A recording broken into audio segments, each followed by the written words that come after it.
Zach, do you want to kick it off just so I can pray? Yeah, let me get some water. Give me 60 seconds, and then we'll start with some Q&A. Okay, wonderful. Who, Jumber? Yeah, yes, Ishmael. I was talking with Ethan about no-shows on sales calls because I've booked like 6 meetings right now, and with a lot of guys, I have to reschedule 5 times, and they didn't show up. So, what would you recommend me to do? Because Ethan had some idea with little discovery to little motivate them to hop on a call with me. Little Discovery. Yes, or what do you think will fix my issue with the show up rate? It's a HVAC niche. Yeah, The sooner you book appointments with people, like the next day, the higher the turnout will be, the longer the delay, the lower the show up's going to be. It's it will end up being a lot of rescheduling unless you can find a time or suggest times after work for them or before work starts or on the weekends. But even then, I believe they're working on the weekends. and what's your opinion on when they will hop on a call via phone? Because you recommend us to tell them to be on PC, but they just can't sometimes. Let them be on the phone. Okay. That niche, let them be on the phone. Can I ask to this question? Should we also pitch them on the phone, or should that be like split it to two calls, just like discovery over the phone and then Pitch on the phone because they won't have time. okay. Zach, do you want to take over?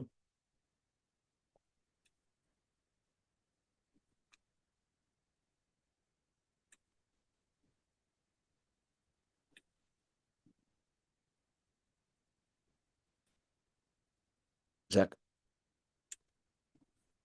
Fuck me. Yeah. Jonathan, go. Hi, so I finished setting up the limited corporation, like the UK one, because I thought I could acquire the Australian number, but it turns out I can't.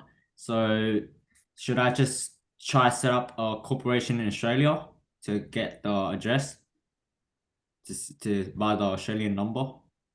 Why aren't you reaching out to the States? Pardon? Why are you not reaching out to the US? Oh no, I am.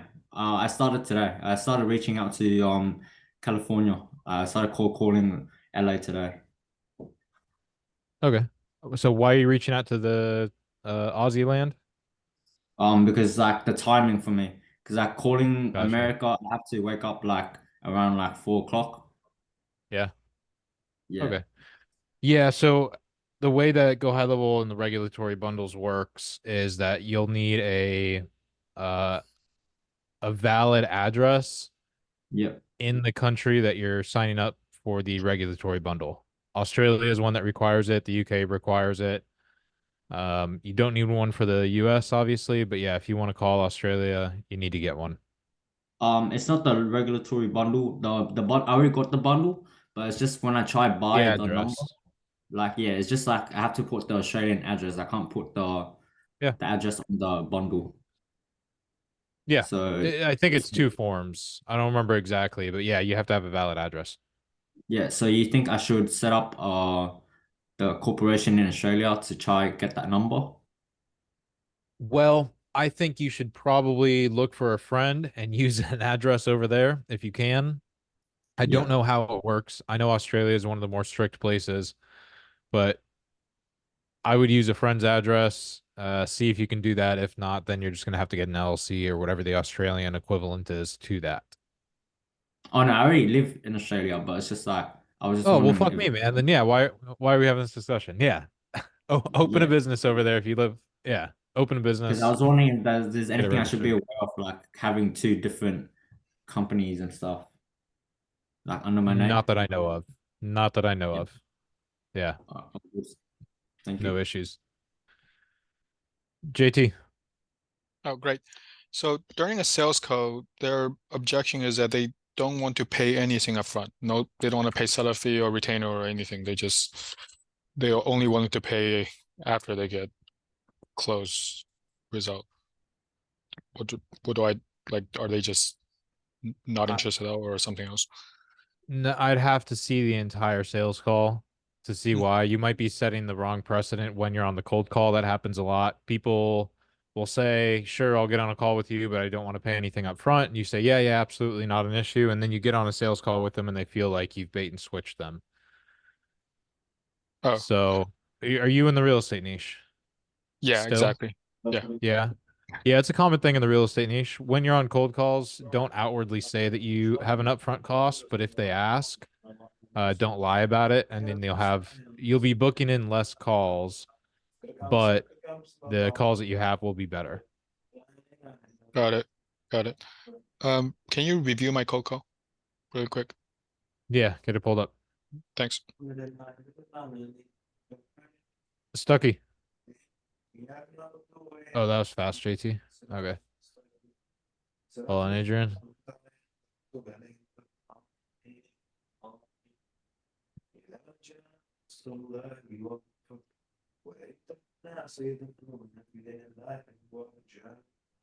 Hello?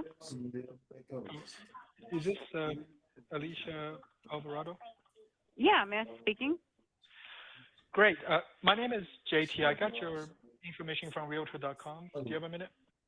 Yeah. Okay, awesome. So we're looking to partner up with agents in your area, and we're getting our current partners an average of 10 extra closings every year. Can I tell you why they're partnering up with us? It'll just be 25 seconds, really quick. Sure. Here's the thing. I don't want to waste your time or mine. But if there's any sign-on fees, things like that, I'm on a team already. Yeah, got it. So the way we do it is we give So our there's not a sign-on fee kind of thing? performance basis, exactly. So I'm the way sorry? we do Was I just sharing my entire screen?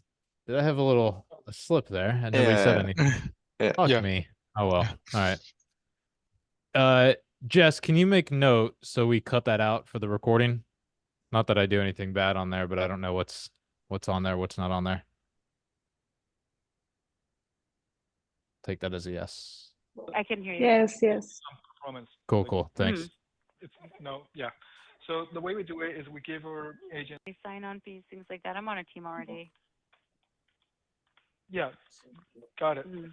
So the way we do it is we give So our there's not a sign-on fee kind of thing? performance basis, exactly. So I'm the way sorry? we do it, I can hear you. it's based on performance. Like Mhm. it's no, yeah. So the way we do it is we give our agents 50 to 150 listing leads every month. And we also vet those leads so that it saves their time.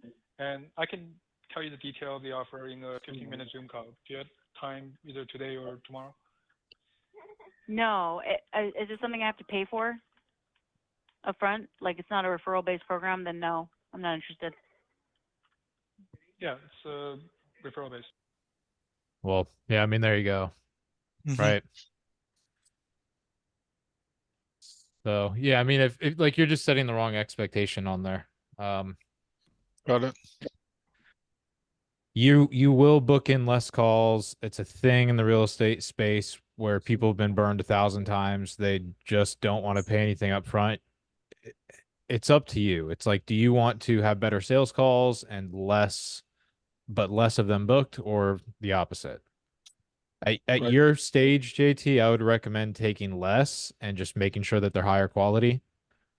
I'm not saying you don't need reps, but you don't need 8 reps a day. Like 4 is completely fine. So when people ask if you charge anything up front, just be like, yeah, we do. We have a build out fee. The reason why we have a build out fee is because what we do works. I'm happy to break down the expectations. And worst case, you learn a little bit about how you can do this marketing on your own if you wanted to go that route. Okay. And you're not going to book in everybody, and that's perfectly fine. Make sense? Yeah, that makes sense. Cool. Thanks. Stucky.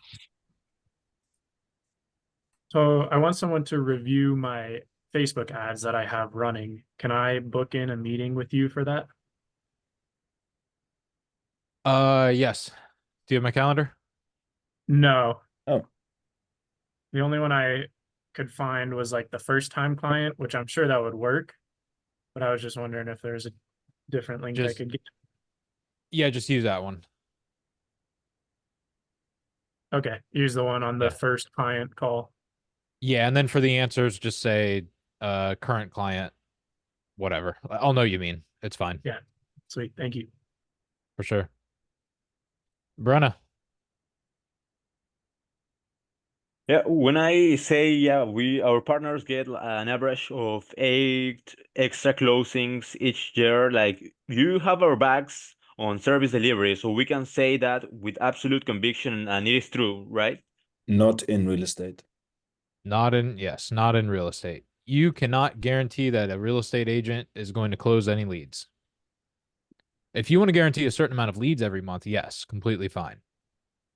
50 to 200, no issues there, right? It's a very broad range. If you want to narrow it down, 75 is going to be the average that most of you guys hit in every niche. Okay, no, but I mean, like when we say our partners get an average of I don't know 75 new leads each month. So that is true because you have our backs on service delivery. So we can say that with full conviction. Or Yes. our partners have an average of 8 extra closings each year. That's true because you are our partner and you have partners that Yes, do I'm that. not going to close any deals for your clients. I No, can't no, I go on mean, listing presentations. So how could I possibly say that you're guaranteed 100% to close 8 deals if I can't close them for them? You can't close them for them. So you can't guarantee that. You can say that, and tonality matters. So you should say that with conviction. And if they don't suck, it's a very possible thing to do. Like I had my real estate license. I ran these ads for myself with a $300 budget and had closes from them. It's very easy to do. The problem is that 90%, 95, maybe even 99% of the real estate agents really fucking suck. And they will blame it on you. You So can't like guarantee everything up to what you can control. That's fine. But if you can't control them going on to a listing presentation and closing somebody, then no. I'm not going to sit here and tell you that I can get you that because I can't go on listing presentations for your clients. okay, no problem. Thank you. But I mean, I can say with full, and it would be true if I say to them, our partners get an average of 75 extra leads each month. Yes. Because okay, thank you. Is that in all niches? no. Yes. Sorry. Leads, yeah. Okay, so I can say 75 leads each month.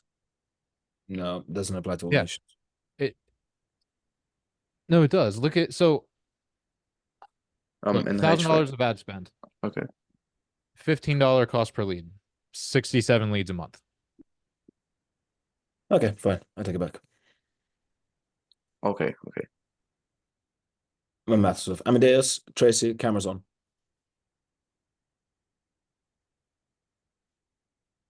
Stucky, another question or hand still up? Sorry. Alvaro. Yeah, can you check one of the cold calls I have sent you? Is it in the chat? No. Let me send it to you. Yeah, drop it in the chat. Okay. Before we do that, can we kick into the presentations?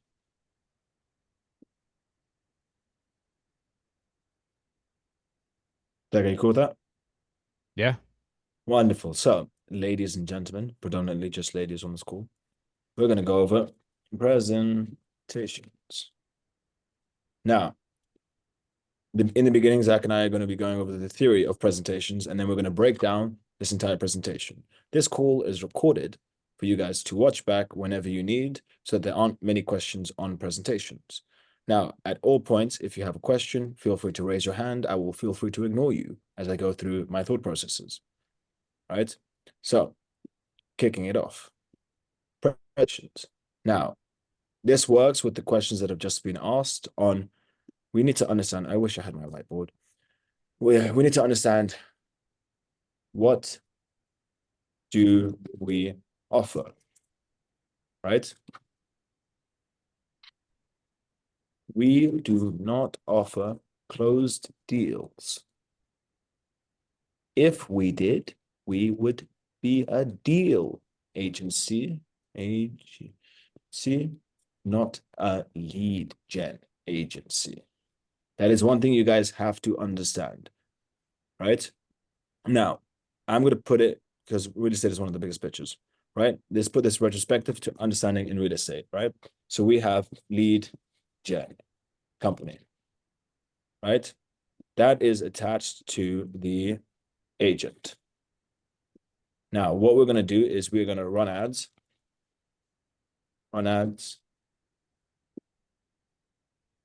get leads. Leads plus qualify, right? Now, the way you qualify a lead is you find out what they're looking for, when they're looking for, making sure that they have, or that they tell you that they have the ability to get a loan, they understand the pricing, so on and so forth. They've seen houses or they haven't, you get all that quality information, right? Once that's done, you connect that over here to your, okay, so close here so far. You connect that to your agent, right? So that is fundamentally what we do. Now, just for context, right? Sure. Now the agent now has to do their job. Now what that means is they have to call and organize meetings. Get criteria.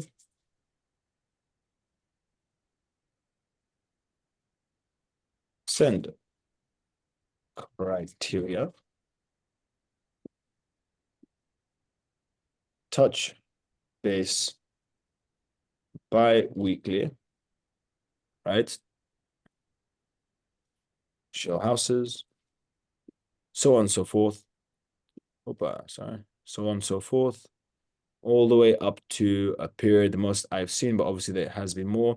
Let's say with an average agent, the max will be as 2 years, right? So that's just the process.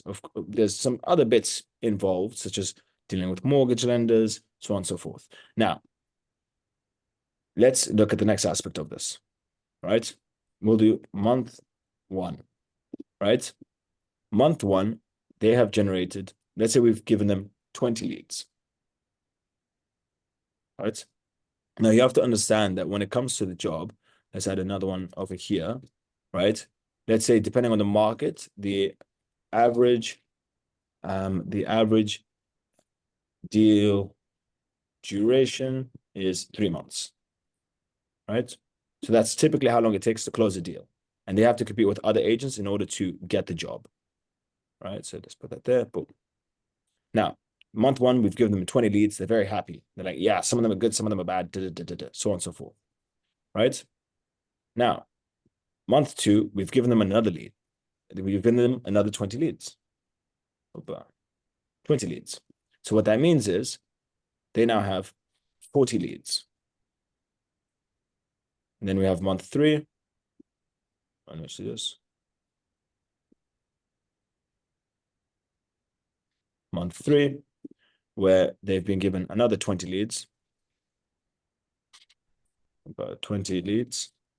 And that means that they have a total of 60 leads, where they have to keep touching back, being on top of, speaking to, calling, showing houses, sending houses, getting criteria, so on and so forth, so on and so forth, so on and so forth, until deals start to close, right? It is a bitch, and so many of these deals do not close. But what you have to understand is, month 3, let's just put this over here. One deal closes, they've made 15,000. So all this work in here is for 15,000. And the reason we don't guarantee it is, how many of you guys really think that you can manage a pipeline of 60 people, right? Sending all the houses. People will be coming across as though they're wasting your time or speaking to other agents or this or that. You're going to send them stuff. They're going to like it. They're not going to like it. You're going to take them 2 locations. Some of them, you can show them houses 30, 40, 50 times before they see they even like something. You may go to close a deal with a prospect, you make the offer to buy the house, but you got beat by another buyer. This has to happen on repeat. And while all of this is happening and they finally got one deal, now they've got over here 79 deals. Because one's 79 leads, because one more came through, and this is month 4. The reason that we do not guarantee anything, right, when it comes to deals closing is because, let's put it like this. Let's say we have 2 people. Who here wants to be the victim? Someone raise a hand. Okay, we've got Sam B, right?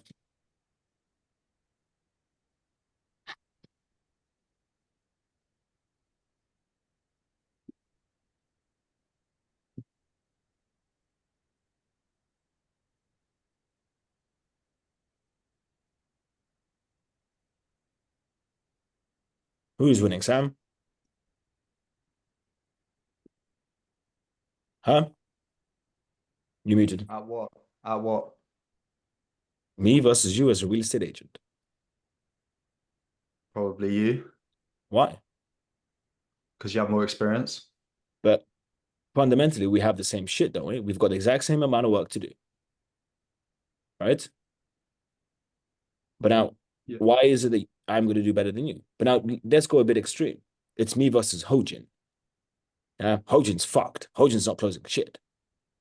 Right? Let's say me versus our good friend Martinez the Pendejo. Yeah, he's got a lot of good energy. People will like him, but also he's going to get discriminated because he's from Mexico. Right? So off the bat, people won't want to work with him. But now we all have the exact same shit to deal with, but different people will handle it differently. Has anyone here had a lazy day? Yep. You have a few lazy days. As a real estate agent, your pipeline is fucked. The amount of people you have to touch base with is fucked.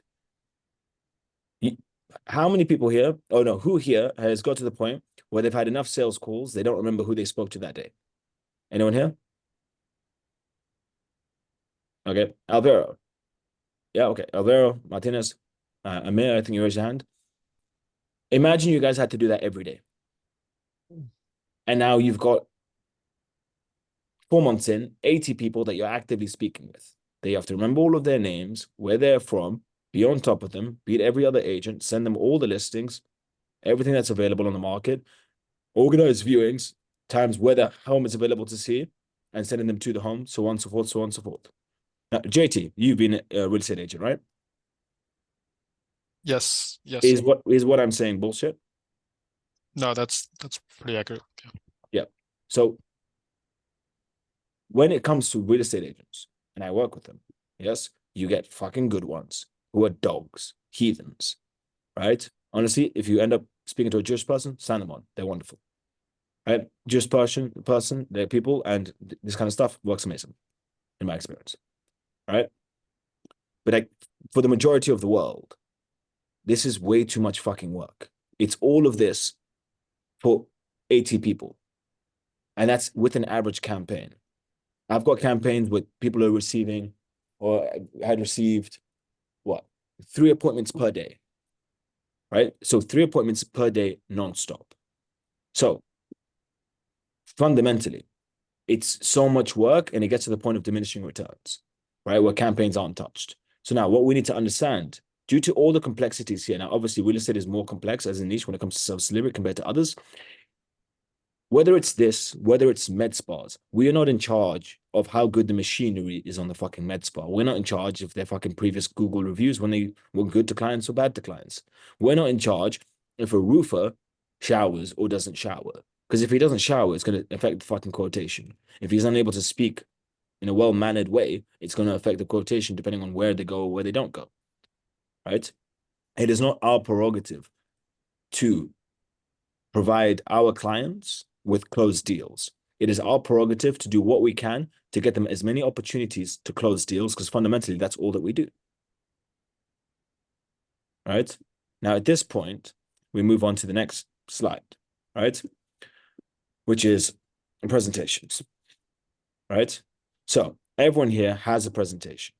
Well, borderline everyone. Some of you lazy shits, we've checked, have not finished your presentations because you're innately lazy. All right? So let's just put it in general over here. So on this aspect of the presentation, let's call it the process. Process. Right? Everyone knows, if anyone's confused with what part, I'll explain it to you. This over here is the ads. This over here is the examples of quality of what's produced.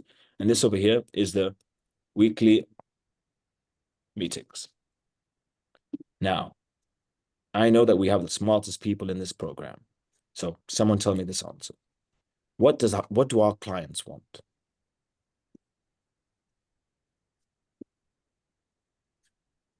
Quality? No. The results. Expand.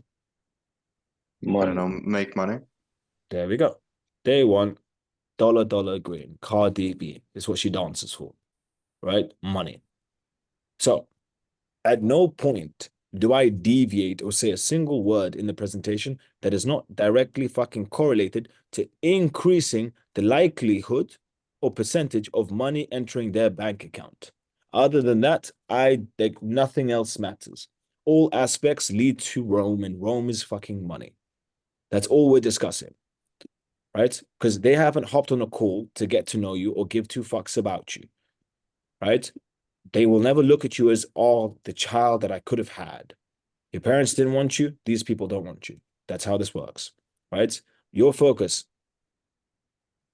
Sam? Yeah, I was just going to ask, say you ask a question on the sales call, like, what is it that you're looking for from a program like this? And they say something that's not money. Surely you package your offer around what they say rather than just going with the money. Give me one example. By the I know way, you made. I guarantee you you're wrong, but give me an example. Okay, well, let's not waste time. No, because no, it's not in a bad way. But I know, because I know what you're gonna say. Give me an example of what they could say. Well, like, for example, I had a lady today and she was like, no, I really care about the system that you're using Okay. and the process that you go through. Okay, why? And to be honest, I didn't know what to say to that. No, why does she care? But I still, because I suppose she said that in the past she'd been burnt by agencies and she actually really wanted to find out about the system that was used rather than just the results that was getting. So she actually understood what was happening a bit more. Perfectly fine, but what is the whole process that she wants to see? What's the whole point of it? Yeah, to get results and get money. There we go. So that's just to verify it. Another thing people can say is time. I thought you were going to say time, right? To save time. The reason that people want to save time is so they can spend their time making more money. So they don't want to put time into this because their time is better placed, spent closer to the money, which is dealing with prospects, right? Say they do say time.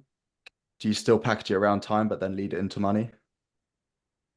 Anytime you make a reference to, we're able to save you time so that you can focus your time where money is best made. And we're going to maximize or exacerbate the likelihood or the percentage chances of you having the ability to use that time correctly, which is by giving you more leads and more prospects to deal with. Does that make sense? Okay. Makes sense. Alvaro? Yeah, can you amplify a little the font? Yeah, sorry, man. I didn't know, man. Sounds all right. And John, man, but I don't see them. Isn't it amazing how I can do a perfect Mexican accent, but you can't do a British accent? British? Yeah. I'm not gonna try. I'm sorry. Yeah, these are giving me the you shy. You shy. Dennis. When it goes to the time, is it like when it's intellectual buyer, isn't that case that he really like wants to save some time? Yeah, not necessarily. Honestly, not necessarily. It depends. Intellectual buyer, it simply means that they have a lot of business that runs through. But you can't generalize. You can say maybe more often than not, but you can't overgeneralize to all intellectual buyers. Okay. Right? Now, so when we discuss the process, the first thing that we're doing is we're talking about the process and how it connects to the money, right? But this will not be the strongest point. This is an overview of how we will make them money. we touch on it, we make sure we end up with money, right? Now, when we talk about the ads that we produce, right?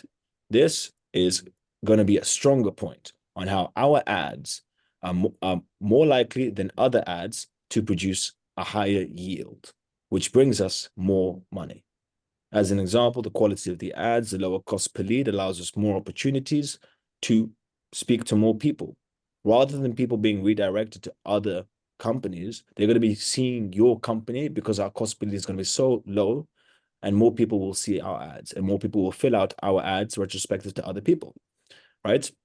Now, when the ads come through, the next aspect that you're going to care about is the quality, right? So this is how we are making sure that people come through to you, whether it is the quality that you are promoting or how it is being sent to them, and making sure that there's multiple touch points where they have the ability to speak to, call the prospect directly, or it's that it's pre-qualified or pre-vetted, however the fuck you're selling it, right? But it's all about, this is why this step over here makes it even stronger that we are going to make money, right? And now the weekly meetings, right? This is a massive point because over here, we're going to be discussing what money was left on the table and why didn't we get that fucking money? What happened? Why didn't we get it so that we can get more? At all points in the presentation, you're linking everything up to the end, which is them making money. That's all they give a fuck about. And you have to recognize it and make sure that you speak to that. And that's all that you speak to. Right? So when we go about the process, we link the process up to the money. Right? When we talk about the ads, we explain how the structure of how we do the ads, how we run them, how we hypertest gets us more money or more opportunities to get the money. The quality, money. Weekly meetings, money. It's all connected to the money. If you're trying to connect this part to over here, this part to over here, this part to over here, and you're not talking about money that often. At all points, you have to show them and highlight how you get closer to money, because that's all they give a fuck about. Many people fuck this up on sales calls and they just talk about stuff and talk about their process.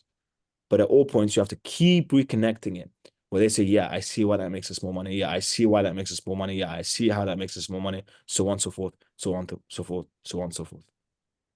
Right? And then it's now their decision to, which is one of the big things that we discuss, right? And I push massively. It's their decision to see after if you are competent, I'm going to fuck this up, conscientious, right? And you have a decent IQ, which basically means this fucker says all this nice shit. Are they able to follow through? Are they able to actually do it? Do they know what they're talking about? Have they done this before? Right? And that is dictated in your discovery questions, the questions that you ask your prospects. So many of you fuckers keep asking useless questions to your prospects. Right? The next aspect is the negative report if it's required. How strong is your framing? Right? Now, I don't want to touch on negative report too much, but you have to recognize your prospect is fucking here, they're broke. You're fucking up here, you have money. You can't relate to their stupidity. Right? And do they see that with you, they're going to be able to hit this point here? Have you done this for other people before? Can you get them from here to there? Right? And when the framing is set correctly, they will be confident that you can do that. Right? You have to understand. Let's say, this is a very good way for you guys to understand this part. I don't want to go into negative report. Now, I would like you guys to imagine myself in a business meeting, right? A bunch of you know me relatively well-ish to my attitudes as a person. Do you believe I would treat a brokey versus someone who's made a lot of money the same way when having a business meeting with them? No, different. But like, do you think me, I make a point to point out their own stupidity and inadequacies if they ever try to comment? 100%. Yeah. I recently, granted, I'm an extreme person. I recently had a meeting with someone I'm doing business with, right? And I laid out the plan, and 2 days later, they gave me suggestions. Yes, I picked up heavy shit and threw it at a wall because they fucked me off so much. And I then berated them for their own stupidity of their own existence. I asked them how much money they've made to date. And when they told me, I compared it to mine, and I said, so why the fuck are you making suggestions? You blah, blah, blah, blah, blah. Right? This is not in a bad way. I wasn't trying to belittle the person, but I was trying to get them to understand, shut the fuck up and do your fucking work. Right? Because I know what to do. Do you believe if there was someone at my level or further, I would act in that way? Right? I No. would. Yeah. So based on that, and the fact is, you guys would react the exact same way. Right? Adrian, let's imagine you've to date made 1 million. You've collected 1 million in revenue. Right? And then an old high school friend starts to talk to you about business. Are you going to give two fucks about what he's going to say? So why do you guys care when these prospects who haven't made any money give you fucking opinions? Right? When I tell you guys that I would rip them a new one, my blood couldn't not do it. I would rip them a fucking new one. Right? But now we're not going so much into that. But with the framing of the discovery and the framing of the negative rapport, granted, if it's an intellectual buy, you don't need it. Right? This will set you up to, I know my shit. I know what questions to fucking ask. I am different to you. I'm not at the same level you are, and I can help you get to the next stage. And then boom, process, process, process, process. And then all after that, it is negotiation. It is fucking around with their brain, going back and forth, trying to figure out if it's mindset, if it's not mindset, so on and so forth. Right? But now, when it comes to the presentation, you do not do anything except talk about one fucking goal. It is money. That is why we're on this call. Right? I'm here to talk to you about how to get you fucking money. That's it. Don't deviate. Don't talk other shit. I don't want to be your friend. I'm here to do my fucking job. And I'm very good at my job. And when I'm good at my job, I don't spend time with people like you. I spend time with bad bitches. Right? So I'm not here trying to be a friend. Wonderful. Alvaro. Yeah, so in the sales calls in the presentation, what I do is I leverage the things they have told me, not the money specifically, but I tell them if they have told me some goals or something they want, I'm going to leverage that. Should we do that, or should we say this is going to make you more money? No, do it. Okay. Leverage what they have to show that you've got an understanding to their situation. It shows competence. This is how we do this. This is how it will positively affect you to hit your goals. This is how what you are doing is in line with what is happening here. And if it's not in line, this is what we're doing to make sure that that works. Right? I understand your situation and I'm putting it in my picture because I know how to do this. You're not doing it with a smile on your face. You're doing it. This is logical. This is just what we do. This is how we do our business. There's nothing special about it. Make sense? Yep. Right. But now the whole point, like, and this is one big thing that you guys need to understand, which is boom, over here, right? We do not offer closed deals. If we did, we would be a deal agency, not a lead agency. Recently, one of the guys here that signed a client, right, signed them offering something he couldn't do. This is how the maths works out. Their target was to hit 40 additional deals over the next 6 months. He then told them that he can get them 2 deals, right? Or 2 appointments weekly, which is relatively accurate. But what he didn't discuss was the difference in the quality from a lead from an ad and a referral, because all they had received was referrals. So they've only ever received referrals, which you can close at 80, 90, 100%, depending on when it is. Like, you can close them very well with these. These are cold. He didn't let them know that. And he allowed them to be, and he actively allowed them to be under the interpretation that they would get an extra 2 deals a month.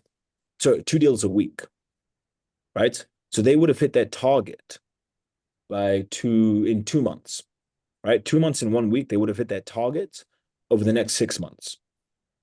Now, does this mean that he cannot offer the service? Of course he can still offer the service. But he talked about bullshit numbers just to get the close. And the fact that he got the close tells me 2 things. He could have closed at a higher price. And second to that, he could have closed offering them less. So you guys have to understand what you are offering. The best way to put this is, and this was said by someone a lot better than I am when it comes to this. I am the person who throws, I know nothing about sports. There's a guy in baseball that throws the ball. I think it's called the pitcher. right? I am the pitcher. I will throw you loads of fucking balls. I will throw you every ball I can. They will not be perfect. Some will be amazing. Some will be shit. But my goal is that you get every ball to go bat.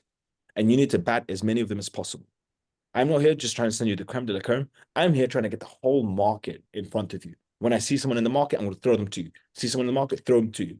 And now there is no batter that is a perfect pitcher. I think I got this perfect. No batter that is a perfect pitcher, right? So I don't expect you to hit all of them out the park, whether they're really hot, whether they're really cold. But our goal is to work through as many people in your market. Ideally, everyone in your market. That's the whole purpose. We're getting the low cost per lead, going direct to you, no bullshit, no time waste. Yes, it's a lot of work, but the question is, how bad do you want it?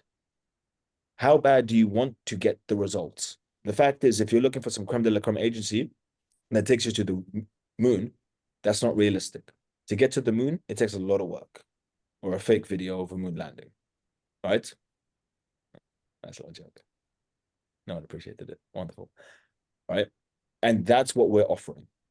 I cannot get you closed deals, but I can get you people in your market that are interested.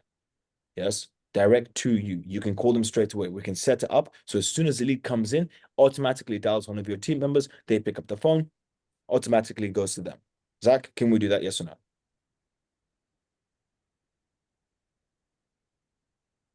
You muted? Yes. Nice. There can be an automated text that goes straight to the lead with the contact number of the prospect. Automated text that goes to the client to book them in, schedule them in. Now, obviously, this will adapt, this will change niche by niche. But our goal is to throw as many fucking balls at the prospects and let them bat away. Now, you will get prospects that say, but I don't want to do the work. I don't want to do the work. Then what you have to do is you have to entice them with negative fucking rapport. Maybe that's why you are where you are. Maybe that's why you haven't hit your targets. Maybe that's why your kids aren't getting what they want for Christmas. Maybe that's why your wife fucking left you. Maybe that's why you also don't go to the gym. Because you want it, but you don't really want it. Right? And putting people into the frame of life. Being a cunt piece of shit to people. But it's not a bad thing, but you have to understand. To hit levels, you have to do work. Right? Some of you guys don't like doing cold calling. Someone's got to flip the burgers. You know? That's literally how it goes. Someone's got to do the dog shit. So if you want to give up and not do the work because you can't sit down and be fucking bored for a few hours, perfectly fine. You fail. Go fail. It's your prerogative. It's your life. And that's how you have to treat your prospects. Right? And that's where the negative rapport kicks in. Now, if it's an intellectual buyer, they may say, we don't have the time to do this. Do you not have a team member who is able to intercept calls? Right? Where they don't even have to call them. We will auto call them. We can set up close.io, which is a software where they're able to call 3 to 5 leads at one time, and the first lead that picks up, they speak to. There's multiple things that we can do to make their job easier. But the last thing we want to do is make our job harder. I am a simple lead gen agency. I'm going to generate you fucking leads. Now, this doesn't apply to real estate. This doesn't apply to brick and mortar. Those are different businesses. So brick and mortar is gyms, med spas, anywhere with a physical location, that is different. But rest assured, Zach can set all of that up and automate the shit out of that. Now, before we go into the explanation of the presentations, what did you guys not understand? Now, before we get that, let's just answer the questions. My good friend Amadeus, whose life goal is to be an ambitious, good-looking man so that he can get an attractive woman. Love the bio. Tell me. So when you were saying about evidence of quality, do you mean by like testimonials? And if so, what happens if you haven't signed the client yet? Hence, you don't have testimonials. So you don't really have evidence. This was not done by our team. Aliens had given this to us. We did not endorse it, except for the fact that aliens have given it to us. We have received fake testimonials. Now, I don't endorse this, but aliens sent it to us. So they told us to send it to you guys. We're not getting involved. Isn't that right, Zach? I don't know what you're talking about. Yeah, there we go. Neither do I. It's in the program soon. Give me 1 sec. Someone's knocking on the door.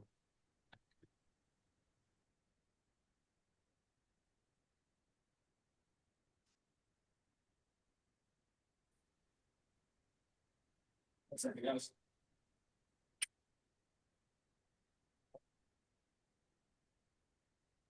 Thought it was an attacker. Had my weapon ready. So now you do not need testimonials to close.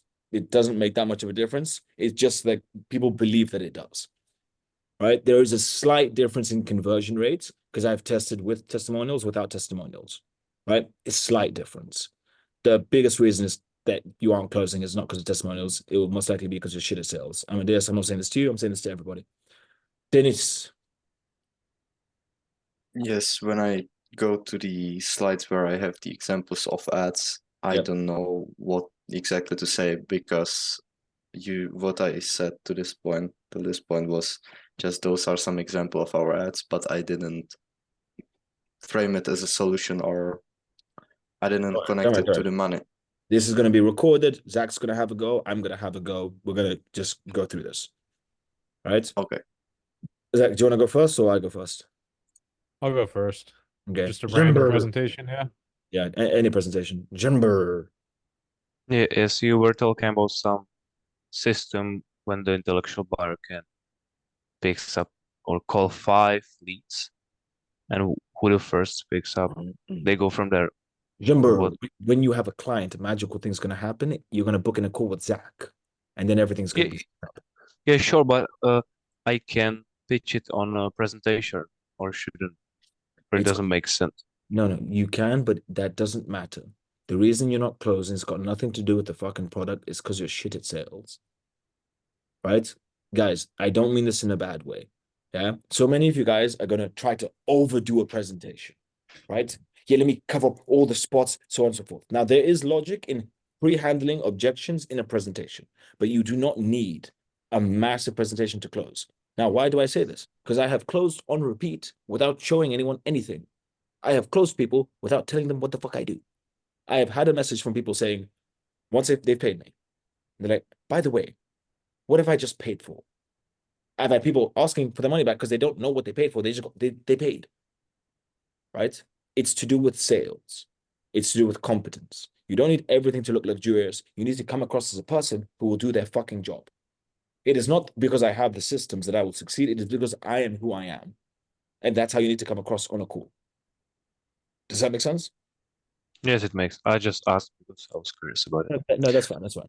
But fundamentally, okay, it's to answer the question, it is a software that leads go into, and you press the call button, and it's similar to Go High Level, except it's going to call 5 people, and the first person who answers, that's who you speak to. Okay. Yeah. Thanks. So, is there a variance between case studies and testimonials on a presentation? You see, case studies, it's a traditional sales thing where you have to make your prospect feel like they will go down the same journey. Right? It is a thing that you can do, right? But it's not as it's not as powerful as a very strong frame. Okay, because I've been like studying adverts, and there's a one I quite like where you take you have basically like a Zoom call with the prospect, and they discuss what their life was like before, during, and then after, and you package it in like a 60 to 90-second advert. So I was wondering if you play something like that, it's like a short, snappy way of like the journey you're going to take them on. That would work very well with testimonials. Right? You can paint it as a story, but now you're adding stories onto your presentation that can work to some people and will fuck off other people. Because all you've done is put a bunch of text and told me that Tom Johnson is a real person. What about if you did it in video format? But that's a testimonial. Is it not? Unless I suppose in some yeah, go ahead. No, I suppose in a certain aspect it generally is a testimonial, but I suppose it's more than that because then they can actually describe their results. Yeah, and the changes to their lives, right? Yeah. That's a testimonial. The video testimonial, yeah, strongest way to have a testimonial other than a referral or a conversation. Gotcha. All right. But now, guys, one thing you have to understand. Now, one big thing. So back in the day, I used to share the details of my clients to increase the close rate. So I'd say, yeah, here are my clients' numbers, give them a call. Right? There was minor differences in the close rate. What I'd expected to be instant closes straight after they spoke to clients didn't happen that way. Right? What that means is I needed to push more on objection handling and do one call closes. It was my objection handling that was the issue, and I was allowing people to get off of a call. Right? It worked better through a 2-call close. It worked better than without doing that, but not worth it. Martinez.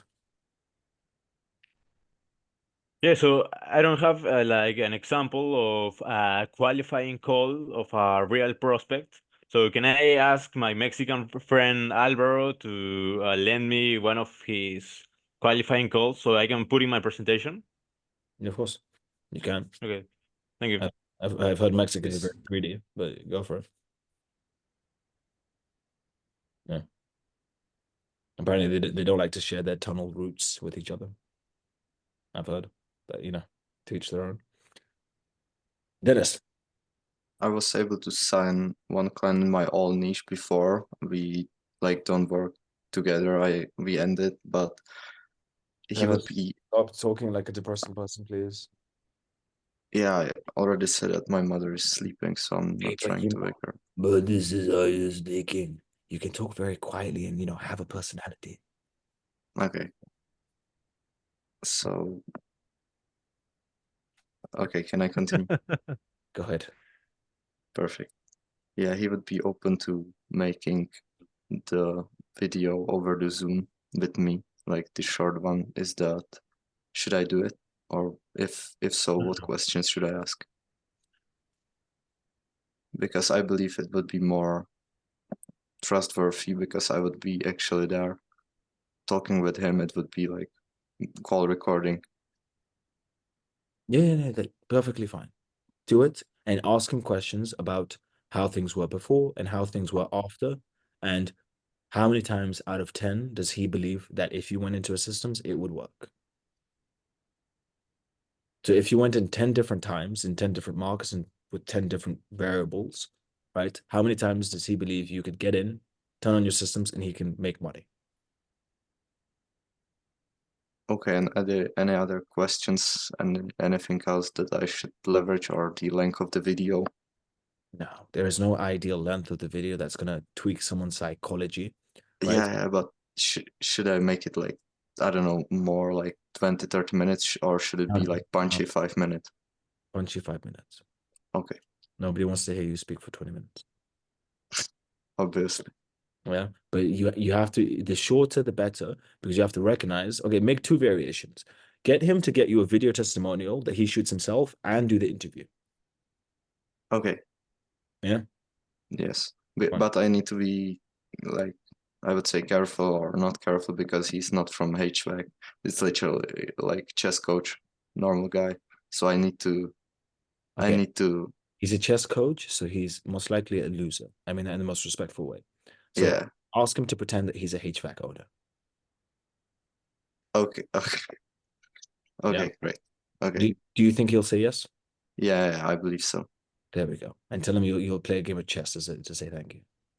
Oh, okay. Okay. Wonderful. JT. Great. So, shall we focus on just one call close, or should we even try to call close, or just? You will waste so much time doing 2 call closes by booking in appointments the second time that people do not show up to. If you are comfortable with the concept of people not showing up and just being ready to cold call at that time, perfectly fine. But what's most likely going to happen is you're going to get fucking depressed because you keep going to think, yeah, he's going to close. Yeah, I'm very confident. And they don't fucking show up. Got it. Got it. Yep. I fucking hate the idea, JT. You're going to mess with your mind and you're not going to close people that you could have closed because you're going to be more likely, due to pain avoidance, of booking in a follow-up. Okay. So just focus on one call close. Yeah. JT, I've told prospects on a call, if we end up doing a 2 call close, I'm going to charge you twice as much. And they're like, why? And I've literally said, because I can. Right?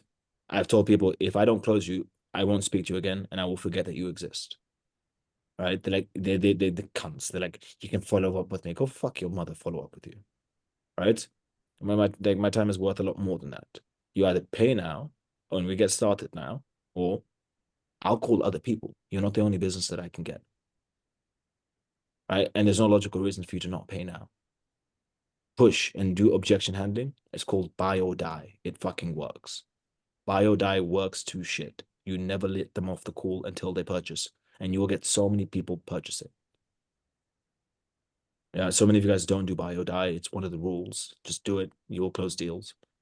Right? Now, just on a side note, the depth of stupidity that recently happened. One of you, and he's not on this call, one retard, was about to close a deal. The client signed the contract, was about to pay, but he had another sales call to go to. So he said, don't worry, I'll email you the invoice. And guess what never got fucking paid? Yeah, the invoice, because the twat went to a second call. And guess what happened on the second call? The prospect didn't show up. Yeah, so 2 fucking losses. When you are dealing with a prospect and they're about to pay, do not end the call. Fuck all other calls. Yes. I was once about to close the deal. And then someone around me had spoken. I picked up the nearest object and I threw it at their face. That is how much you must treat life. When someone's going to close, just close them. Don't get distracted. Do not delay. When you delay, when you allow any delays, the likelihood of it not closing through the fucking roof. Push, collect money. Okay, Alvaro, then Adrian, and then we're going to do examples of the calls. Alvaro? Can we see my call? Nope. Adrian? Wonderful. I've got a question for Zach. Is he still here? Yeah, he's the one. Yeah, Zach, your Calendly is completely booked up. Do I need to wait another week? Hit me up on WhatsApp. I will call you when I can, but the calendar is accurate, so I don't know when I can call you. Okay. Wonderful, Zach. You're host now, yes? I don't know, but I don't have any of the presentations. So if you can send me one of those, and then I'll take a look at them while you do it first. Okay, Does that work? Wonderful. Yeah, guys, I'm going to get that ready now.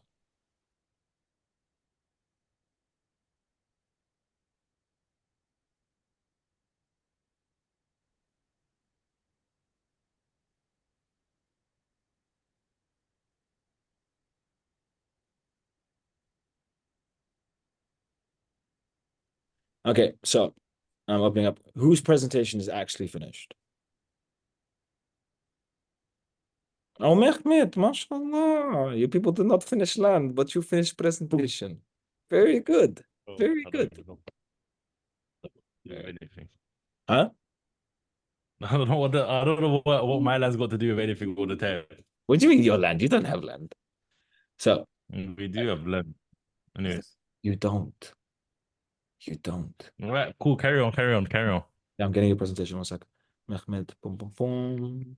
Presentation. Wait, I just don't have the funnels in there. Fine. And this is why your people don't have fucking land. What question did I ask? I asked who had finished the fucking presentation. You raised your hand. It's finished. I haven't received the funnels though, so I can't do anything about that. So these are the funnels that we've told you guys to make yourselves. No, you guys are gonna give it to us.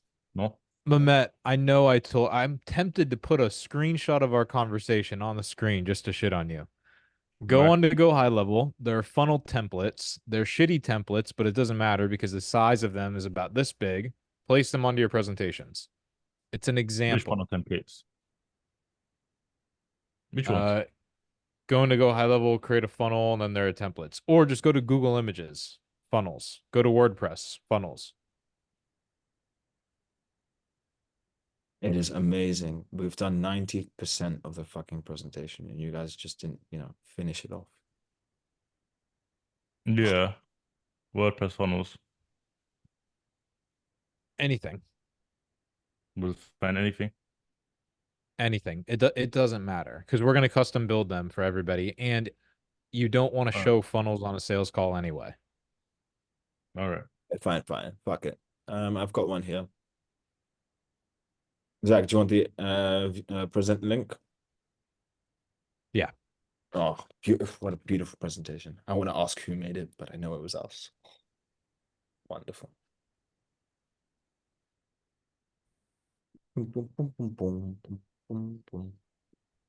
Wonderful. Zach, I'm sending it to you privately. Zach. Wonderful. There you go, Zach.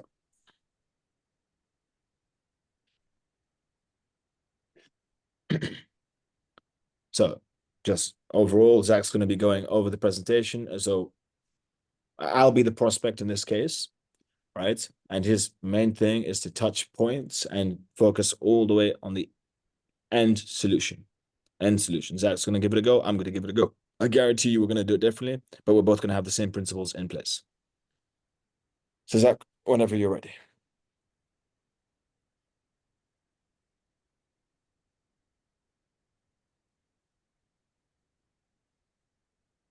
All right. That's not a presentation.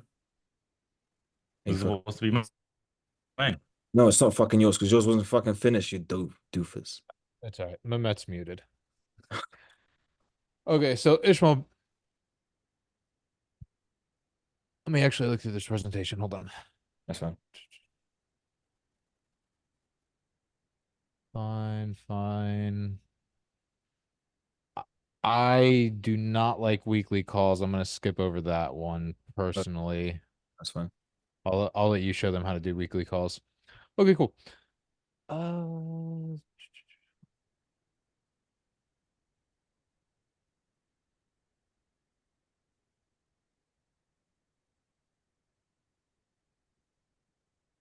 Okay. In my opinion, weekly calls should be a different slide. I'm just going to replace it in my head. I'll show you guys what I mean when I'm doing this.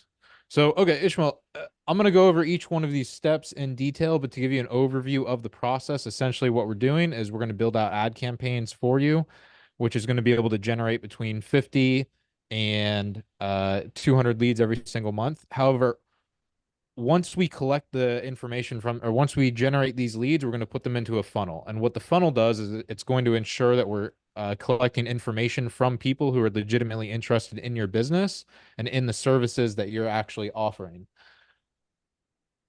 I would also change up this hyper testing. I don't like this at all, actually. Whatever. Once we collect the information from the leads, whoever made this presentation, I would switch hyper testing to how we get the leads over to you. We're then going to verify that the information is correct, and we're going to send you the contact information of the leads so that you can close them. Now, I'm going to go into each detail here in depth, but do you have any questions about the overall process? No, it makes sense. Cool. So let's start with the advertising campaign. So what we use is we use Facebook or Google. When you guys are pitching the presentation, side note, it depends on what the prospect wants. If general rule of thumb is if it's a one-man team, you're probably going to want to go with Google Ads. If they have a much larger team and can handle more leads, you can go with Facebook. We can talk about that at another time. So Ishmael, we use Facebook for our advertising platform. The reason why we use Facebook is because we get the best results. And what we mean by results is ultimately you're going to make the most amount of money when we use Facebook. So that's why we selected it as our advertising platform.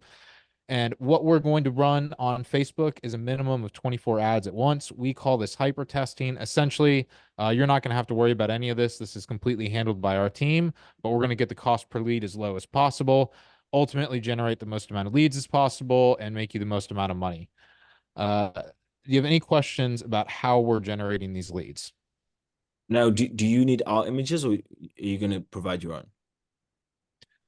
So we have a pool that we can choose from. We've already got these all pre-made. If you want to send us over your creatives or your imagery to use as creatives, we can put those in there. But essentially what we're going to do is just use the images that we know are going to work.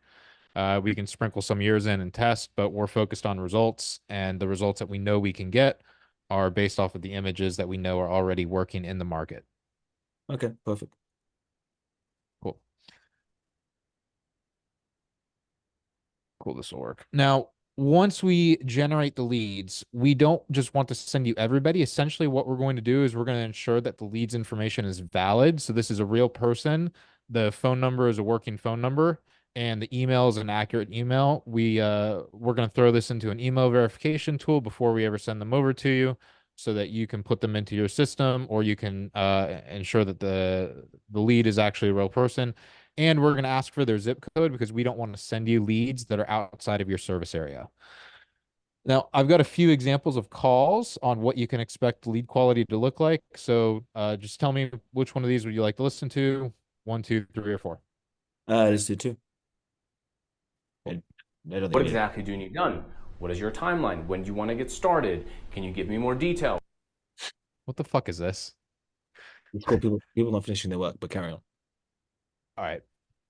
Well, we'll pretend that this was an example call between a lead and one of the clients. So, Ishmael, if I was to send you 50 to 100 of these every single month, you said that you had a close rate of around 20% earlier. How many of these leads do you think you would be able to close? Let's say 30%. Cool. So that's going to be about 15 to 30 closed deals from these every single month. Yeah. Right. Oh, what would I replace this with? So I would, if you guys want to do weekly calls, that's fine. Before this, I would put in how you're going to get the leads over to them. So I'm just going to pretend that this was a slide. Yeah, I'll just go back so I don't confuse myself. So Ishmael, once we generate the leads of this quality, how we're going to get them over to you is by text. We can do this through email as well, or we can send them through a program called Open Phone, which essentially sends them to your entire sales team. So basically, as soon as we generate these leads and we verify that the lead information is accurate, we're going to send it over to you. If you have a sales team, we can send it over to your entire sales team, or we can just email it to the company. And what we suggest doing with that is we suggest getting in contact with the leads right away. But do you have any issues with how we're going to get you over the leads information, or any issues with contacting those leads as soon as we send them to you? No, it's all good. That makes sense. Great. Great. Guys, I'm going to skip over the weekly call again. I'll let Ishmael explain this. Cool. Now, Ishmael, what questions do you have about the service that we have to offer? No, it all makes sense. I guess it just depends on the price. Cool. So let's get into that very quickly, just so I make sure we're on the same page and I've got all my bases covered. Do you have any questions or concerns or doubts, anything at all around the platform that we use to generate leads and how we're generating the amount of leads that we do? No. Makes sense. Awesome. Now, once we generate those leads, any questions or doubts, anything at all around the verification process around that, or the quality around those leads? Well, until I see them, I don't know if I see why it works, but I'd have to see them to know if it's that good. Yeah, makes sense. Do you want to listen to some more examples? No. I know. No. All good. Great. And then once we verify those leads, do you have any questions, concerns, doubts, or any questions with your internal systems about how we're going to get those leads over to you or your team? No, I see why it works. Now, from our side, it's more of a pricing. Like I need to know the price. Gotcha. Look, let's get into the pricing. One last question. I just heard a little bit of doubt. Do you have any concerns around how we're going to get you in contact with those leads, like sending you over the information? No, I'm just worried right now that I won't be able to afford it. I mean, like out of our budget. Let's get into the pricing then. Cool. And then breakdown price. Should we break down price on this? Yes, 100%. Yeah, cool. Great. So how our pricing works, I mean, phenomenal. How our pricing works is that we have a build out fee of $2,000. This is just a one-time fee to get the systems built out, up and running. We also have an advertising. Guys, I would put the ad spend before the build out fee. So whoever did this presentation, put the ad spend first. Let me restart this with that in mind. So how the pricing works is that there's an advertising spend of $33 per day. That doesn't come to us. That just goes to Facebook. We never touch that money. That's just to run the advertising. Now, our cost of this is a build out fee of $2,000. It's a one-time fee. And then from there, it's $800 per month as a retainer fee. Okay, no, that makes sense. But now, is there a minimum term? I don't know what we're having people offer. No minimum time. Wonderful. Nope. No minimum term. It's month to month. You can cancel at any time. Okay, guys, at this point, we now move over to negotiations, which is arguably when the sales call starts if you did your fucking job properly. So that's how Zach did it. Now I'm going next. Does anyone have any questions for Zach? Yes, I have. When the owner is only like self-employed or whatever, you recommend Google Ads. Can I use same ads as an example, the second slide, where I basically just say, I recommend you Google Ads because you are self-employed, or how can I position that? Explain that. You don't have to justify it. You don't even have to let the prospect know that you're making that decision. Like both work. You will have the same success with Facebook and Google as a whole. The reason why you'll want to recommend Google to some and Facebook to some, and you'll get a feel for this as you take more sales calls and start doing service delivery and start to build out the agency. The reason why you want to split that is because if you're a one-man team and all of your time is taken up with servicing clients and going out and doing quotes and blah, blah, blah, blah, blah, you can't handle a pipeline of 200 leads every single month, which Facebook will offer because you can get the cost per lead so much lower, right? It's going to be a lot of shit, but there's going to be more leads overall. That person needs Google because it's going to be a little bit more further down the funnel with the landing page and less people are clicking it. And the people that are clicking it have specifically searched for it. So less leads, but more targeted or more dialed in for exactly what that person needs. If you have a massive sales team and you just need to keep your sales team busy with as much volume as possible, Facebook makes more sense.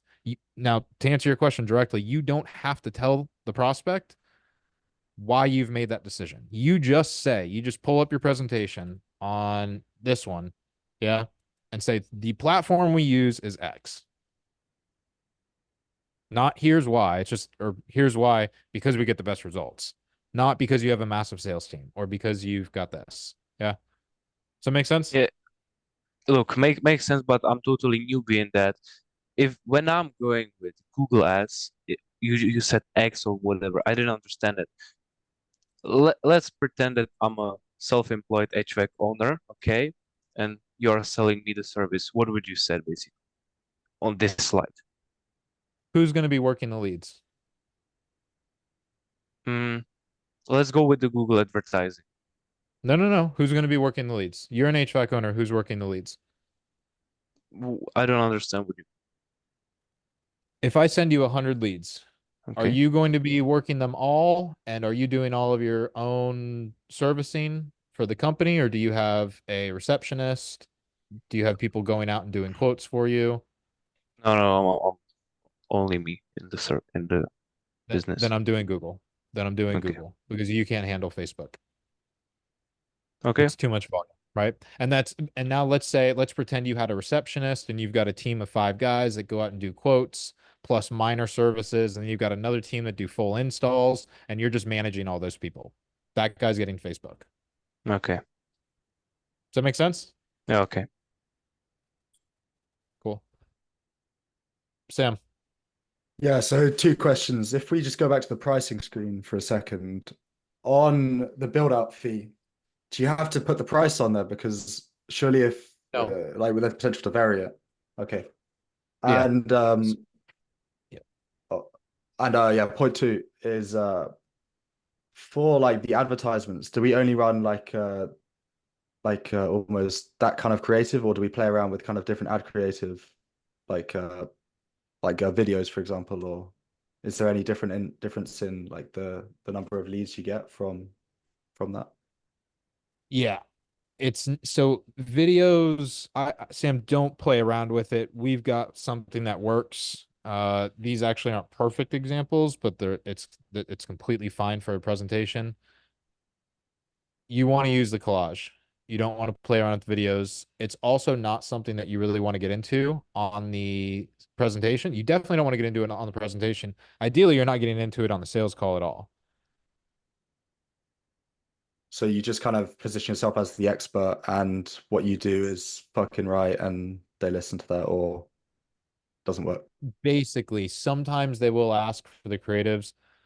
What I like to do is like, yeah, look, I'm happy to show you an example, but I'm curious, like, do you doubt that the ads will work? Have you tried running ads in the past and that's why you're doubting it? Or are you just wanting to see what we're doing out of curiosity? Like, what's the reason behind the question? I would try and find that out. 90% of the time, it's either they're trying to steal your shit, which in that case, you don't want to show them what you're doing, or they have doubt around why it works, and showing them the creative will not ease their doubt in any way. So you have to dig into the doubt more than just showing them the creative. Does that make sense? So you just treat anything like an objection, really. Just kind of handle that. Kind of, yes. It's not really an objection because you haven't gotten to the price. It's just More of more like of a an question, obstacle. but yeah. Yeah. Okay. Thank you. Alvaro. Yeah, so the funnel we are using is just for the basic information, like we said, right? Say that again. The funnel we are using is just the basic information, like we said, right? He didn't even have funnels in here yet. I fucking hate this presentation. He has funnels here, but he doesn't have them. And like, that's why I couldn't really go through it and do a perfect job of it. I would have put the funnels in here. This is fine.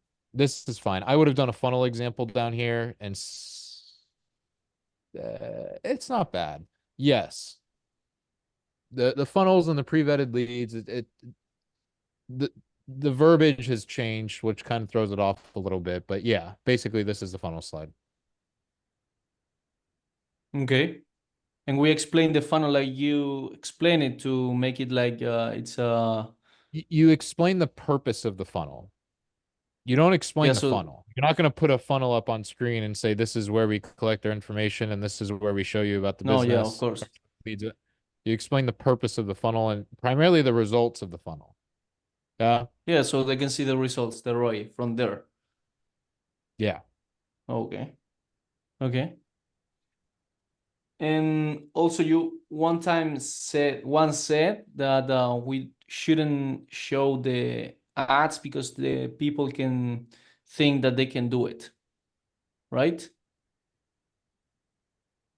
The reason why you don't want to show the ads is because it doesn't matter.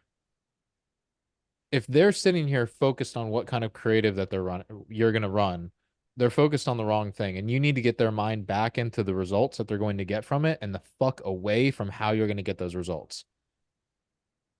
Yeah. You have to give them something about how you're going to get the results, but that's not where you want their questions to be based.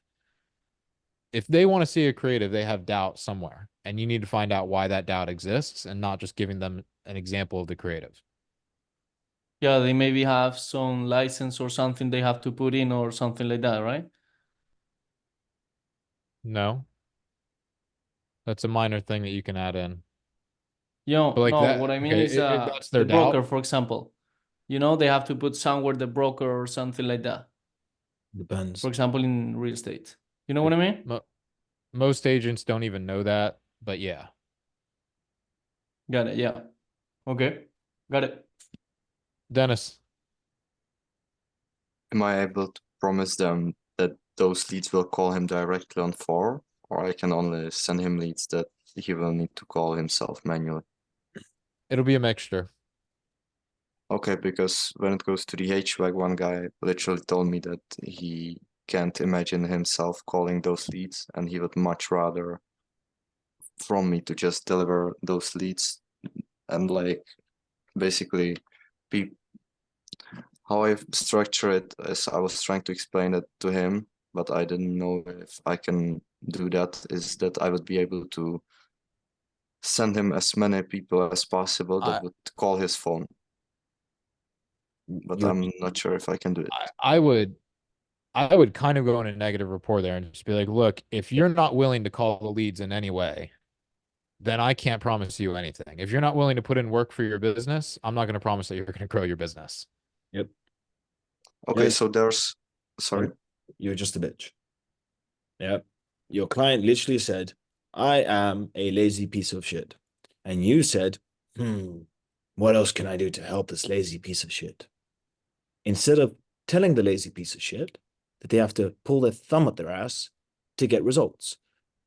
So rather than fix their thought on business, you decided, let me adapt all my business to make it work for it. No. Pull your thumb out your ass, pick up the fucking phone. There are people who are needing your services and you can't be fucked to call people. You're retarded. Yeah, I wasn't sure if I will be able to send him leads that would call his phone, or if I can just send him No, lists, for Dennis, example. you're missing the point. Stop focusing on what you're going to be able to give this guy. And I know this sounds weird, but like this is an important thing for you to understand. Get the prospect to understand that he has to put in work. And if he's not going to put in work, this will not make him money. And stop trying to close people. Because when people hear that from you, when people are speaking to two different sales reps, sales rep A says, oh, we're going to give you all these leads. I don't want to call the leads. No problem. No problem. We'll get them to call your phone for you. Oh, but what if I'm not available? No, it's not a problem. We'll get them to call your phone from 1 p.m. to 2 p.m. only. I don't feel like doing it at that time. Okay, no problem. We'll get them to call it 2 to 3 p.m. And actually, you know what? My team's going to answer the phone. You just sound like a bitch and they're losing trust. You're giving them what they want, but they're losing trust. Now let's look at sales rep B. Oh, I don't want to call the leads. Perfectly fine. Look, man, if you don't want to call the leads and put in work for your business, I can't sit here and say your business is going to grow. I would actually say your business will shut down. If you never call leads, your business will ultimately shut down. I understand what I'm trying to say here. Which sales rep is going to gain more trust from the prospect? B, the second guy. Okay, stop being sales rep A. I get it. Yeah, I'm trying to explain myself in a way that I don't know until this point that I wouldn't be able to send him people directly to his phone. So that's the question, if I'm able or if I'm not. So if you're running Google Ads, Mhm. you can send people to call his phone. And how that works is their phone will get a call from a specific number. So he can save it as like Google Ads lead. So he's going to get a call from the same number with a different lead every time. That will happen. Another way is maybe you can put their phone number on the funnel. You will be doing that. You will be putting their phone number on the funnel. Or if you're running Facebook ads, you'll be putting their phone number at the end of the lead form. And in that case, a small percentage of leads will call the phone directly, and that will be coming from their own personal cell. How many? Very hit or miss. I'm not giving you a number because it's impossible for me to give you a number.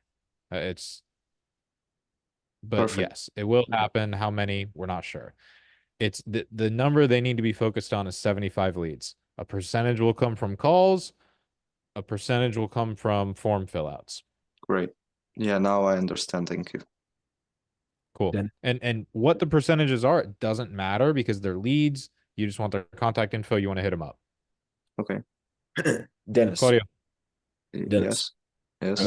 I'm going to be honest with you because I care about you. Yeah. Your behaviors are that of someone who is likely predisposed to be a cuck in the future. Okay. I agree. Do you know what a cuck is? Yeah. Yeah. Because you will happily allow people to tell you how to do things, and when they're not happy, you're willing to bend over, and in this case, sit down and watch as someone else fucks your missus. Yeah. Do you guys actually know what a cuck is?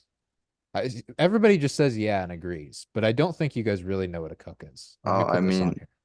Okay. Can you see this? Is my screen still being shared? Yeah. Okay. Jesus. Mehmet, also read it. Make sure Mehmet, yeah. Oh, I'm not like you. Yeah. Don't get me and you twisted. I know we got the same personality, but we don't act the same, yeah. Yeah, and also Ishmael, I understand what you are saying, but the biggest thing was that I don't know the service delivery, so I don't know if I was able to send him people directly to phone or not. So you were unsure whether you were able to please, so you allowed the other party to do what they wanted. No, he asked me if I will be able to send him people or basically get people calling him, and I didn't know what to answer because I don't know if I can do it or not. it's not. I don't stress on you guys that your likelihood to be cucks. We're working to make sure that it doesn't happen. That's why we're all here together. Wonderful. Claudio, your question. Yeah, no, Dennis, I understand. I'm taking the piss. Claudio, your question, and then I'm going to show you guys how I do a presentation. Cool. So it's just two quick ones. So we're not only doing Facebook anymore, it's Google as well, but it depends on whether they've got a sales team or not. Google has always been an option. You run an agency that specializes in advertising. You can do both Google, you can do Facebook. You can also do TikTok, Snapchat, and a bunch of other shit that is advertising. Cool. All right, perfect. And then the next one, my presentation was built around vetted walk-ins. So I'm confused on what to do about it. What's your niche? Dentistry. Yeah, still walk-ins. Cool. Yeah, but you can slap in a retainer instead. It'll make it easier. So I'm not doing it per appointment. I'm doing it retainer instead. Yeah. That is a recommendation that we have. Cool. All right. See. You have both offers available. Now, guys, I'm not that good at doing presentations, so please forgive me if I screw up a little bit. Now, Zachary, do you want to be my prospect, or should we give it to someone else? I don't mind. Let me do it. Cool. Do you want to make it difficult? Medium. Okay. Oh, can I give it to Mehmet? Because he will really stress it. Do you want me to make it hard? Let's do Mehmet. Mehmet might not be with us much longer, so let's do Mehmet. I won't tell anybody why, Mehmet. Don't worry. No, I'm good, bro. All we can say is he's going through a change, and we have full support. In 2020, it's important to recognize the letters that people like to combine together. The legibility. For those of you who are curious, Mehmet is getting a sex change. And then he's realized he was born a woman. So he's come to the conclusion that he can't get women, so he's becoming a lesbian in hopes to get women. Well, these are just in love with me, bro. They just love talking about me. So if you're wondering what he's on about, that's the reason why. I'm teasing. Wonderful. So can we see this? Yeah. So Mehmet, the man with no land. You're my prospect. Whenever you're ready. So fundamentally, with our process, our goal is to get you more deals. We're not the best. We're not going to say that we can do everything and beyond. What we can do is we can make you money. That's what we can do consistently. That's what we've done for our clients. I'm going to break it down. At any point, if you have a question, just feel free to ask, okay? Yeah, no worries. Now, from the get-go, our priority is to make sure that we work with the algorithm correctly. So we're going to be building up campaigns that are built for your audience. We're going to geotag the location. So we're going to put a dot where your office is, or your central point. We're going to put a 15-mile radius. If you want us to adapt that, we're able to. And we're going to hit everyone like there's no tomorrow. The average person, they're running 3, 8, 12 ads. I know this because we have all the data. We're going to hit the algorithm with about 100 to 200 ads per month. Now, why do we do this? Nice and simple. We are giving the algorithm everything to work so that the algorithm works for us. The more we give, the more chances we have for it to be shown to more people, lowering our cost per lead. Now, when it comes to advertising, there's a budget. We're going to get our cost per lead as low as possible.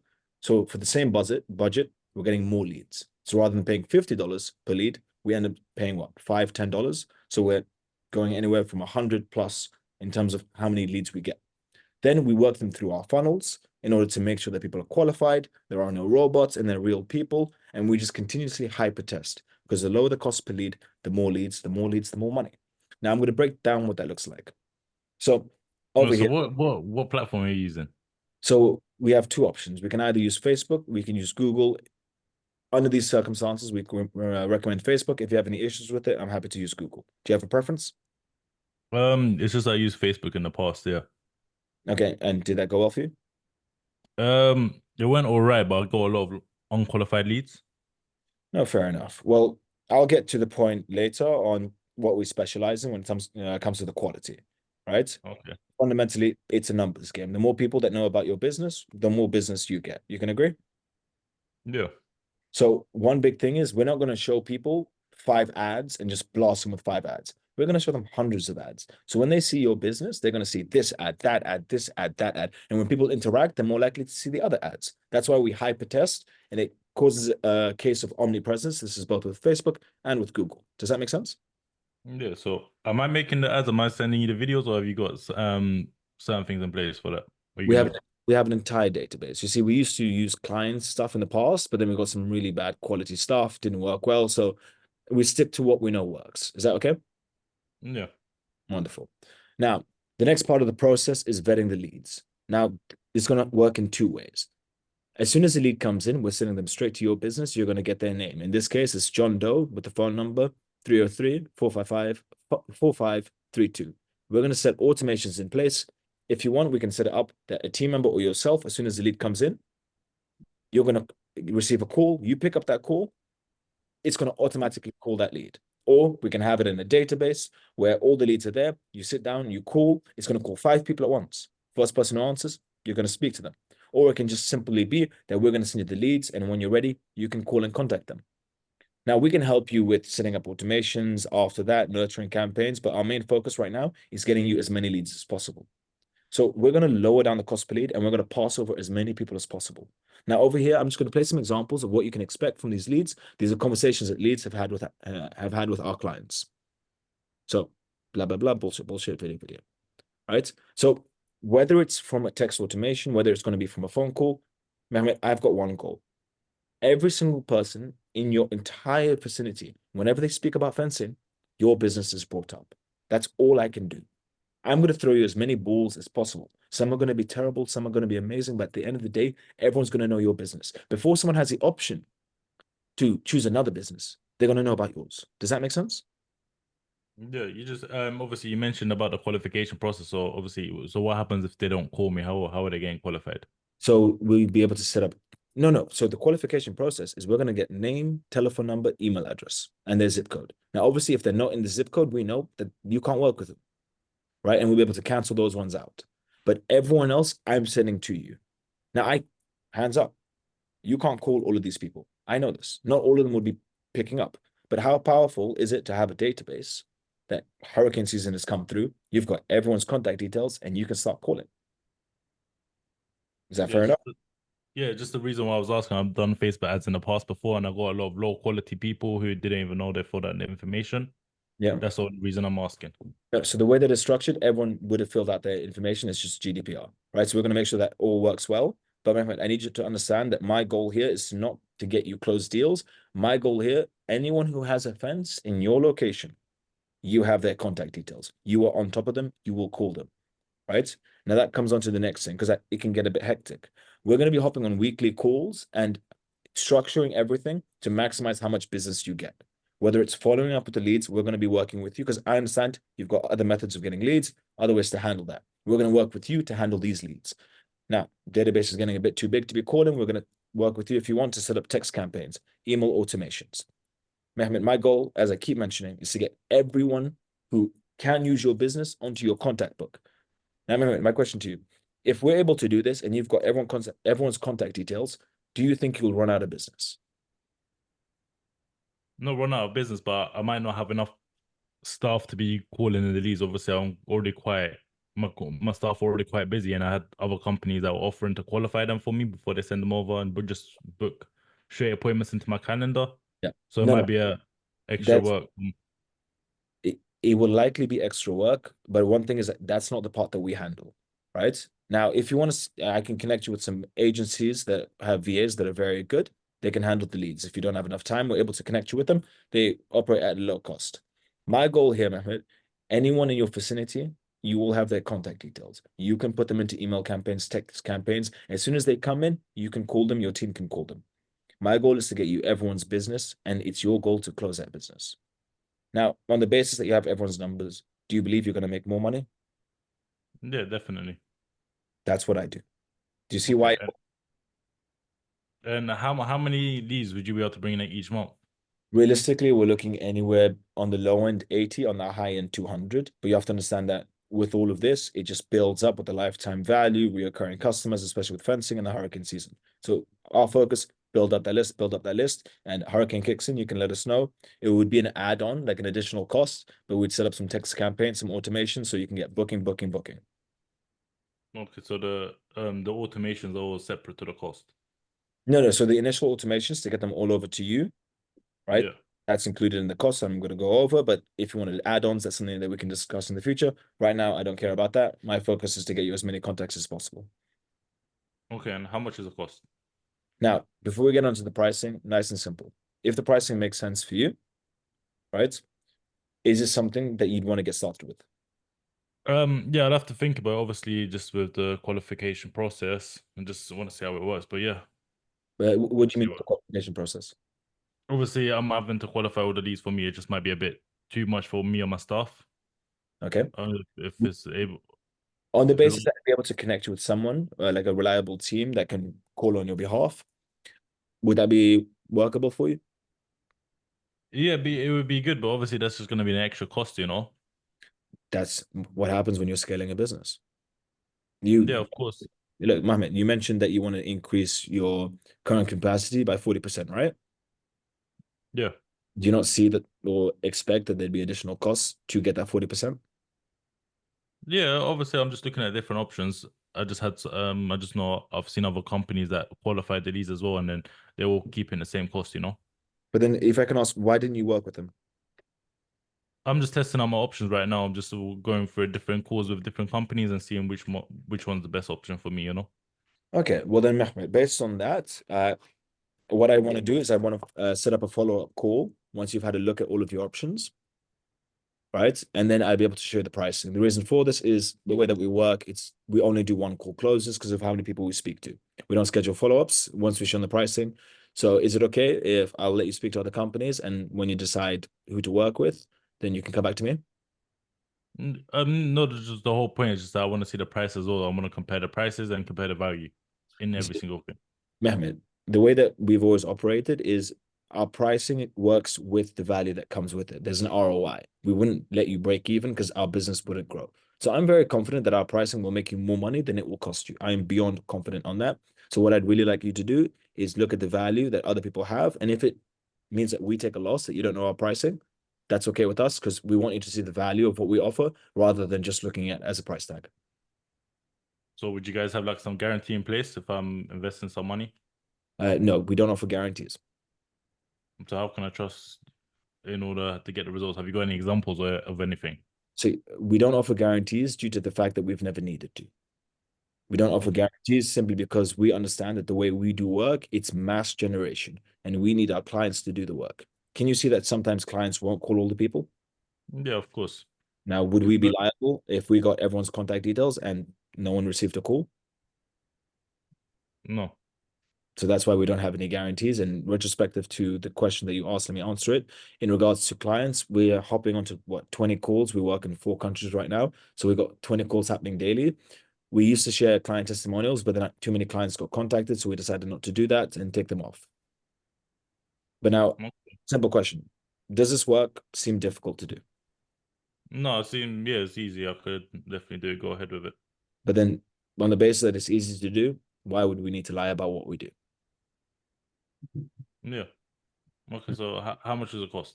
Okay, now I had to handle your objection, but now we're going to move on to the pricing, pretending you didn't bring me that fucking objection. Wonderful. So when it comes to the cost, Mehmet, it's nice and simple.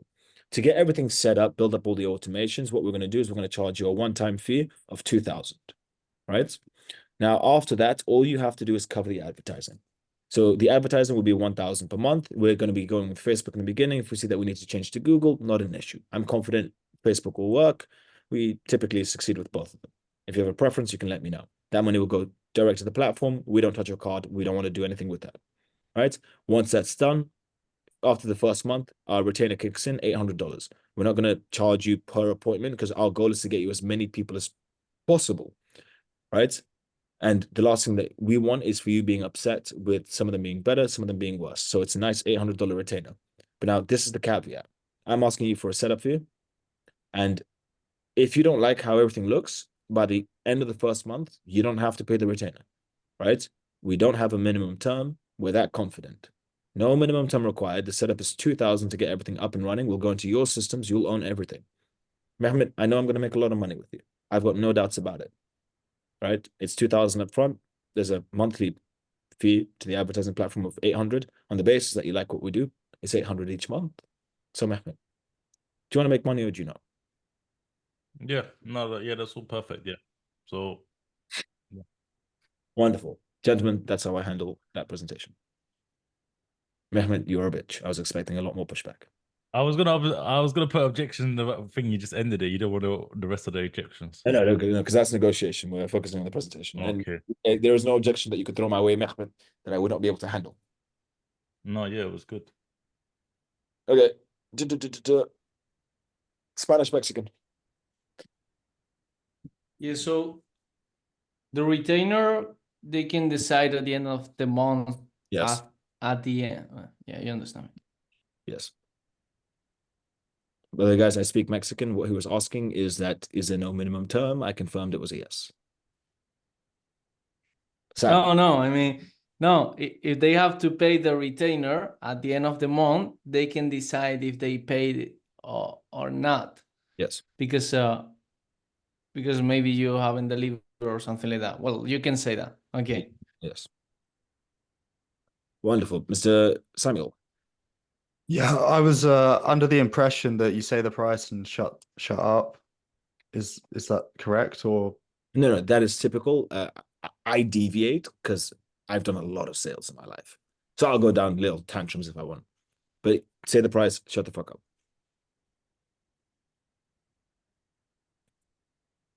I was just doing a little bit of a dance. JT. Great.